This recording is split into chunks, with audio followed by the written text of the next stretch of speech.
آپ کو پتہ چلتا ہے جی نا کہ اسلام میں سب سے بڑا اختلاف جو ہے نا،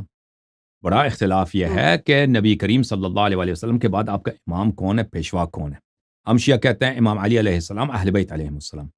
اہل سنت کہتے ہیں کہ نہیں، ابو جی بکر ہیں۔ تو جب ابو بکر کا کیریکٹر، اس کا نہیں گھرانہ آپ کے سامنے آ جاتا ہے، یہ حالت ہے ان کی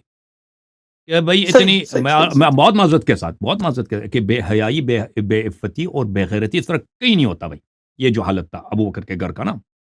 میں اس نے طرح سنا کا، بھی نہیں تھا آج سے پہلے، آج مجھے ہاں فرسٹ ٹائم اس طرح تو کہیں نہیں بات ہے نا پڑتی بھائی۔ ہے۔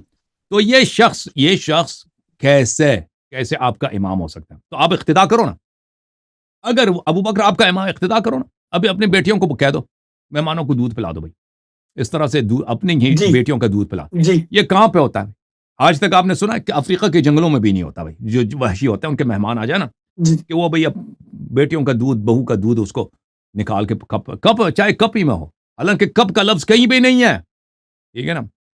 اور یہ جو تھا ان کا گھرانہ کیسے تھا، تو میں آپ کی خدمت میں عرض کروں کہ میں یہ دیکھوں مکے میں ان کا کام کیا تھا، مدینے میں آئے تھے یہ لوگ، دیکھیں اس زمانے میں آپ کو بتاؤں کہ بعض خاندانیں ایسی تھیں اسلام سے پہلے کہ یہ دیکھیں، میں آپ کو بتاؤں، اسلام آیا، نور آیا، پاکی آیا، ٹھیک ہے نا۔ اسلام سے پہلے ہوں، عرب میں جاہلیت تھی، جاہلیت تھی۔ جاہلیت کا ایک مطلب یہ ہے کہ وہاں جی پہ زنا اور جو ہے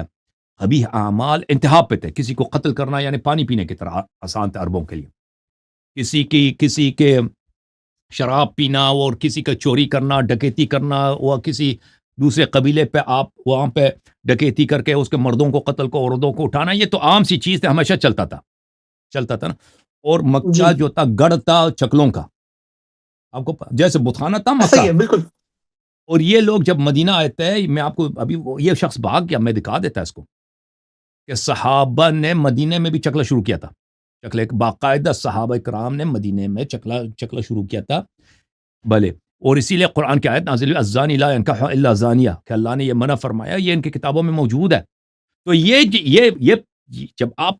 فیملی بیک گراؤنڈ کو پس منظر رکھیں کہ نہ اہل بیت علیہ السلام کو اللہ نے پاک بنایا، اس کو آپ چھوڑ دیں، کس کے اتباع کریں گے؟ ایسا خاندان کہ اس کی ایک جھلک آپ نے دیکھا کہ ان کے خاندان میں کیا ہو رہا ہے، ٹھیک ہے، ان کے خاندان دیکھیں، یہ اس طرح کوئی معمولی خاندان اس طرح نہیں کرتا کہ اس کی بہویں جو ہے وہ پستان نکال کے مردوں کو دکھا رہے ہیں۔ یہ اس خاندان میں ہوگا کہ بہت ہی وہاں پہ باتیں غلط باتیں ہیں، ٹھیک ہے نا۔ تو تو آپ کہہ رہے ہیں اس کا فائدہ نہیں ہوا، اس کا فائدہ ہوا ہے، جو لوگ سمجھدار ہیں ان کے لیے بہت فائدہ ہوا ہے کہ وہ بالکل فرق کر سکتے ہیں کہ بھئی یہ ایسا شخص ہمارے اقتداء کرنے کے یہ لائق نہیں ہے کہ ہم ان کی اتباع کریں نبی کریم سے، یا ایسا شخص اپنے بیٹیوں کو یہ کنٹرول نہیں کر سکتا، اپنے بہوؤں کو کنٹرول نہیں کر سکتا، بھئی یہ آپ کا امام نہیں ہو سکتا نبی صلی اللہ علیہ وسلم کا۔ تو شیعہ عقیدہ یہاں پہ صحیح ہے کہ نبی کریم صلی اللہ علیہ وسلم کے بعد امام برحق امام علی علیہ السلام، سمجھے نا، اس کا فائدہ یہ ہے۔